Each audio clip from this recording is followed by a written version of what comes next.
বিসমিল্লাহির রহমানির রহিম। Hello everyone, আসসালামু আলাইকুম সবাইকে। স্বপ্ননূরের সংসারের নতুন একটি লাইফস্টাইল ব্লগ ভিডিওতে আপনাদের সবাইকে আরও একবার ওয়েলকাম করছি।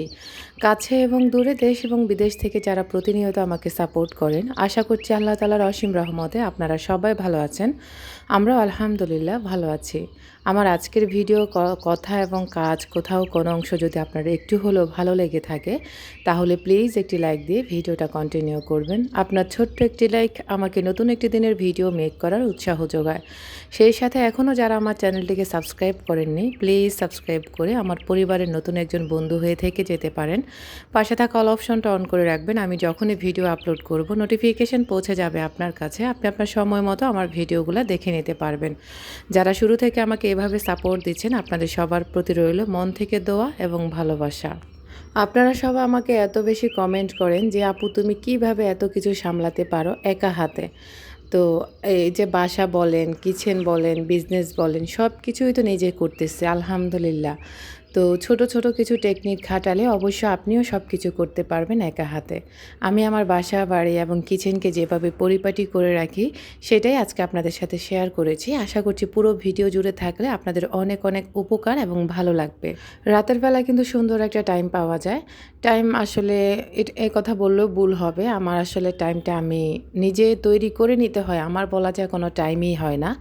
আমার সব কিছু সামলিয়ে আমার পরিবারের সাথেও একটু কথা বলতে হয়। আবার আপনারা এত মানুষে নক করেন, সেখানেও আসলে অনেক সময় অনেক মানে আপনাদেরকে আমি ঠিকমতো রেসপন্স করতে পারি না। তার জন্য আমার নিজের কাছেও খারাপ লাগে যে একটা মানুষ অনেক আশা ভরসা করে আমার কাছে ফোন দিয়েছে, মেসেজ করেছে।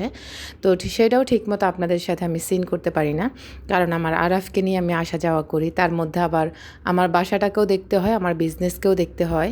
আর আমি যেহেতু অনলাইন প্ল্যাটফর্মে কাজ করি, তো সব কিছু মিলিয়ে আলাদা একটা ব্যস্ত সময় আমাকে কাটাতে হয়। যাদের দেখা গেছে ওয়াশিং মেশিন আছে, বিভিন্ন বা কাজ সহজ করার মতো যন্ত্রপাতি আছে, বা আপুদের হেল্পিং হ্যান্ড আছে, তা আপুরা একটা সময় দেখা গেছে বিশ্রাম নিতে পারে। তবে আমার বিশ্রাম বলতে কোনো কথা নেই। আমি আপনাদের থেকে সপ্তাহে একদিন মানে প্রতিদিন আপনাদের সাথে ভিডিও শেয়ার করতে পারি না, কারণ আমার একটু বিশ্রামের প্রয়োজন হয়। বিকেলবেলাটা শুইলে একেবারে মনে হয় যে আমার পুরো শরীর ছেড়ে দেয়। তো তখন ইচ্ছে করে না সত্যি কারোর সাথে কথা বলতে বা কারো মেসেজে সেন্ড করতে। আবার আমি ঘুমিয়েও যাই, যার কারণে হয়তো বা আপনাদের সাথেও অনেক সময় লেট হয়ে যায়। আর আমি যখন ঘুমাই, বিশ্বাস করেন, তখন আমার কেউ যদি আমার ঘুম নষ্ট করে, আমার ইচ্ছা করে যে তাকে যে কী করতে, মানে ঘুমটা আমার কাছে এত বেশি জরুরি মনে হয়। বিশেষ করে অনেক আপুরা রাতে ঘুম মারেন, তবে আমি রাতে ঘুম মারতে পারি না। আমি একদম 11টা বাজে আমরা সবাই শুয়ে পড়ি। দেখা গেছে মোবাইল টিপতে টিপতে হয়তো বা 11টা 15 কিংবা 20 হয়ে যায়। তার মধ্যেও যখন একবারে শুইলে ঘুম চলে আসে, তখন অনেক আপুরা ফোন দিয়ে দেন। তখন সত্যিই অনেক খারাপ লাগে, ফোন মানে ঘুমের ভিতরে ফোনটা ধরতে গেলে। আর এরকম কাঁচা ঘুমে যদি আমি ফোন বেজে ওঠে, তখন আমার কলিজা ধড়পড় উঠে যায়। মানে কলিজাটা খুব ধড়পড় করে। এর মধ্যে আবার আমার মাথা ব্যথা উঠে যায়। তো আপনারা যারা তেল কিংবা যে কোনো কিছুর জন্য আমাকে নক করবেন, অবশ্যই মেসেজ করে রাখবেন আপুরা।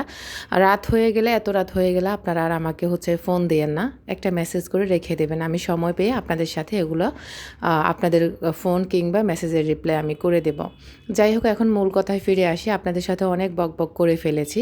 আমি এই যে রাতের বেলা যে সময়টুকু পাই, ওই সময়টুকুতে আমার নামাজ আছে। কারণ শুধুমাত্র অনলাইনের কাজ করলে হবে না, দুনিয়ার কাজ করলেও হবে না, আখিরাতের জন্য কিছু করতে হবে আপুরা।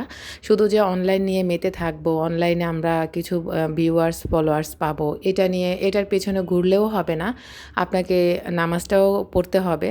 তো আমি আসলে গুনাহগার পাপী বান্দা। আপনারা কেউ আমাকে অন্য কিছু ভাববেন না, আমি আপনাদের মতোই গুনাহগার একজন পাপী বান্দি।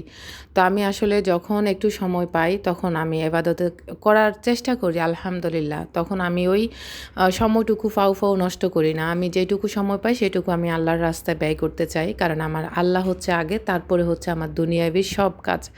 তো এর মধ্যে অনেক আপুদের আমি কিন্তু ভিডিও দেখতে পারি না। ইউটিউবার বলতে আমার কোনো আপুরাই এখন আমার ভিডিওতে দেখে না, সব আমার সাধারণ অডিয়েন্স।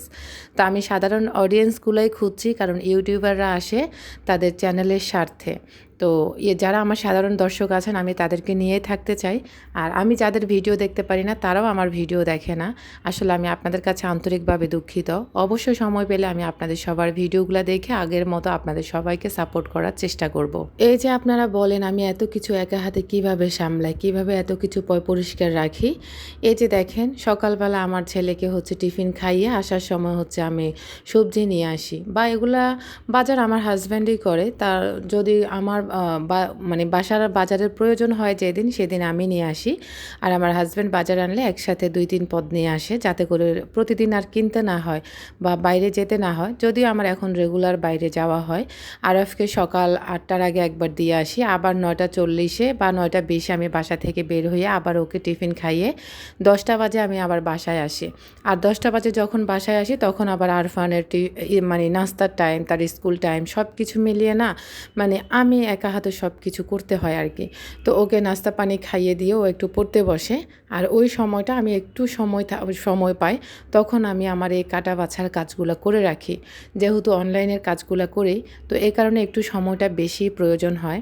যার কারণে আমি যেদিন সময় পাই সেদিন এইভাবে আমি 3-4 রকমের তরকারি কেটে হচ্ছে মানে বক্স ভরে ভরে ফ্রিজে রেখে দিই। এই যে দেখতে পেলেন এখানে আমি অনেকগুলো ঢেঁড়স কেটে নিয়েছি, অনেকগুলো বলতে এখানে ½ কেজি ঢেঁড়স আছে। আর এখানে 1 বক্স আমি পেঁয়াজ কেটে রেখে দিয়েছি। এখানে হচ্ছে পটল আর হচ্ছে আলু আমি কেটে নিয়েছি। আর এখানে হচ্ছে করলা আর আলু কেটে নিয়েছি। তো দেখা গেছে এগুলো তো সব আমি আজকে একসাথে মানে একদিনে রান্না করব না। আমি হচ্ছে এখান থেকে 1 পদ রান্না করব, না হয় 2 পদ রান্না করে আমরা 2 থেকে 3 দিন খাবো। তো এই আর কি আমার হচ্ছে কাজের নিয়মটা। আর আমি এভাবেই কাজ করে আমার সব কিছু একা হাতে মাশাল্লাহ করে হ্যান্ডেল করতে পারতেছি। আপনারা সবাই আমার জন্য দোয়া করবেন। আমি জানি আপনারা সবাই আমার জন্য দোয়া করেন, আমার পরিবারের জন্য দোয়া করেন। আমিও মন থেকে আপনাদের সবার জন্য আমার নামাজের বিছানাতে দোয়া রাখি। আল্লাহ আপনাদের সবাইকে ভালো থাকার তৌফিক দিক, সবাইকে সবার জায়গায় আল্লাহ সুস্বাস্থ্যভাবে থাকার তৌফিক দান করুক, আমিন। এই যে এখন হচ্ছে আমি করলা ভাজি করব। আমার এই কড়াইটা দেখে আপনারা কেউ হাসবেন না। এটা আসলে সত্যি আমি ইচ্ছা করে মাজতেছি না, তবে এটা আমি অলরেডি মেজেও ফেলেছি। এটা আমার 2 দিন আগের ভিডিও ছিল। তো এটাতে সত্যি রান্না করতে গেলে এত আরাম লাগে, একটুও তরকারি মানে লেগে যায় না। যেই কোনো ভাজি টাজি করি একদম সুন্দর তেলতেলে থাকে। এটাতে আমি রান্না করতে খুব আরাম পাই। আর এছাড়া আমার বাড়তি কোনো পাতিলও নেই যে আমি করব। এই পাতিলগুলো দিয়ে আমাকে রান্না বান্না করতে হয়। আশা করি আপনারা বুঝতে পেরেছেন। এখন করলাগুলো আমি হচ্ছে ভাজি করে বারান্দায় চলে এসেছি একটু ভিডিও করার জন্য। বিশ্বাস করবেন না, করলার কালারটা কেমন হয়েছে জানি না, তবে খেতে এত মজার ছিল। তবে এগুলোর সবজি, যতগুলো সবজি দেখেছেন, একটা সবজিও আরফান কিংবা আরাফ কেউ ধরেও দেখবে না বা খাবেও না।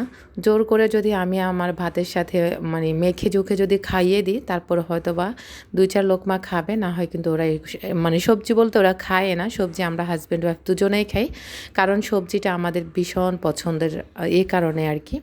তো এই যে এখন হচ্ছে রান্নাবান্না শেষ করে আমি আমার এই ফ্লোর বেডটা গুছিয়ে নিচ্ছি।